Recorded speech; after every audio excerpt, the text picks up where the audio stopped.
हम का तरह कह देले नहीं नहीं बिल्कुल कहिए। अरे को बोले इशारा करबू छत के ऊपर से प्यार जब करे तब बहन अजगर से प्यार जब करे तब बहन अजगर अंतिम में तुम दांता लगा हमारा पता कौन है भैया जी शब्द ठीक है ठीक है। इनके मन की बात मैं कह दे रही हूँ ठीक है, कोई बात नहीं, इसकी थोड़ी सी है लेकिन कि अब ना इशारा करो और छत के ऊपर कि अब ना इशारा करो छत के ऊपर आज देखा देखे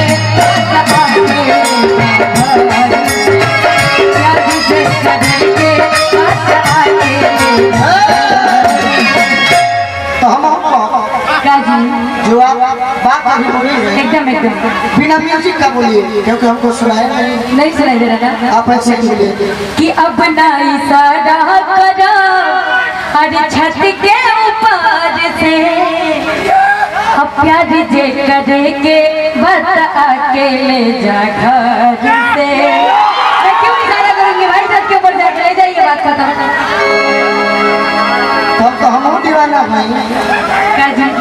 हम दीवाना भाई का तू हमरा के भुला जाइबू एगो निशानी के तरह हम तारा के आजो याद रखले बानी एगो कहानी के तरह हम तो दीवाना भाई कि तारा सुधी पी जाए पानी के तरह। अच्छा ठीक है जी जी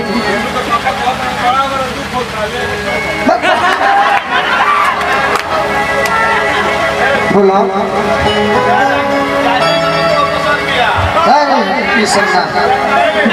हमने के पसंद कौन बनी मेहरारू ऐसा चाहे कि भी सब्जी के भोजन बनावे देखा था कि गमछी बिगले बने ही कहते नो वो मूड में बारे हमारा मेहरारू ऐसा चाहे कि भी सब्जी होइले तो खाना तनी बनैलू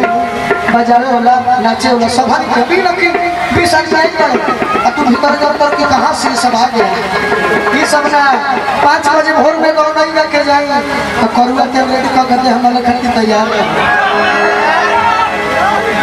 बाकी हम तारा खातिर कहीं रही जाए कोनो कोना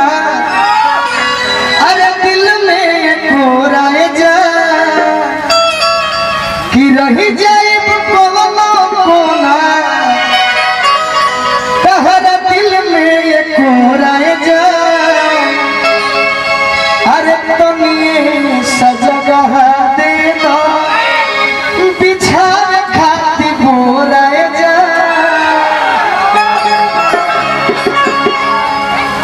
कि जिंदगी भवन के रहा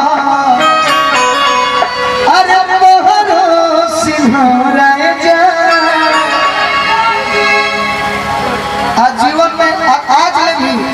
पापा से हम रहले बानी पिताजी है दोस्त लेखा कहले बानी तो हम कुछ कहत नहीं कि बड़ा खुशी होता है और कुछ मन में बात तो नहीं नहीं आप कहिए अब ओरिजिनल बात कहता है हाँ जी कहिए तो के नहीं खजानत तोहरा बारे अब दुख मत मनी जब सच्चाई तो कहता है ढेर लाइन मार देले कहीं कहीं संगीता जी थोड़ा मैनेज कीजिएगा कैसे नहीं देखो मुंह पर कहल निमन भीतरे रखो बहुत कचरा का काम अब मर्द के काम है तो मुंह पर जो बात है तारे बजब कहा कि के नहीं खजानत तोहरा कमाई बने वाला रहू तुम्हारे बने वाला रहू हमारा पता कैसे चलो अच्छा ये बताइए हेलो एक लाइन और हंसो अच्छा बोलो ये बताइए आज एक पहला बार मिलल बनी ठीक बा अब के देखल बा के देख ढेर मजा आ बानू जियो से देखिए एक तरफा काम करेंगे नहीं चाहिए ठीक बानू एक तरफा काम ना करेंगे चाहिए तो दो तरफा रहा कहवा दी जी मुखिया जी अरे बोला था जी कौन बात है कौन बात हंसो जाने देने बोला है मैं आगे वाली उपेंद्र सिंह जी और तो अगर बोले में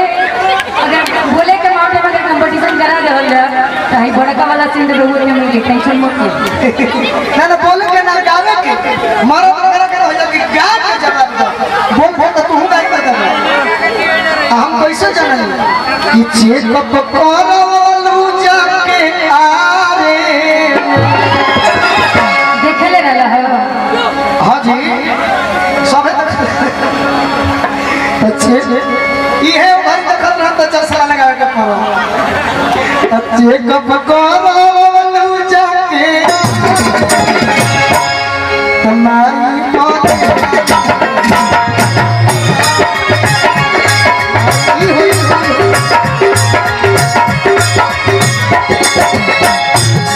गाना याद आया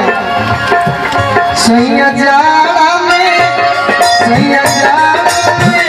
गवना खोई थी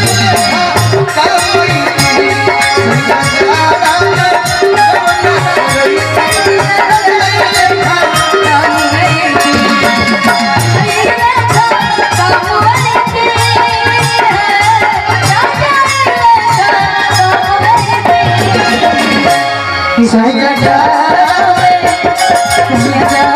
में गवना खोई थी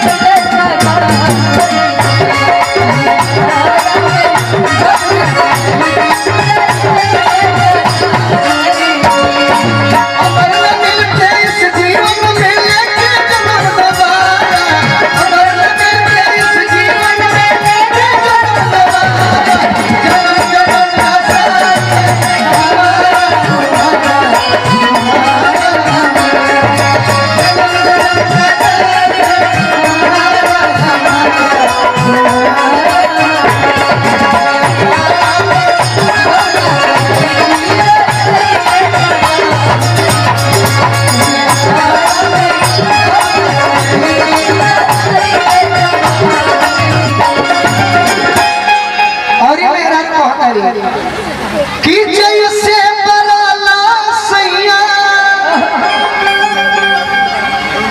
और नरियर के रसारी अभी कुछ कमी हमरा हो गइल बा जितना कमी होई बबुए बिना तो पूरा करेला है जौन हम ना कह बाकी तो पूरा कहिए जौन कमी होई सबका बारे में कह कि हो अरे जैसे नरियल के रसरी ओ सही फसई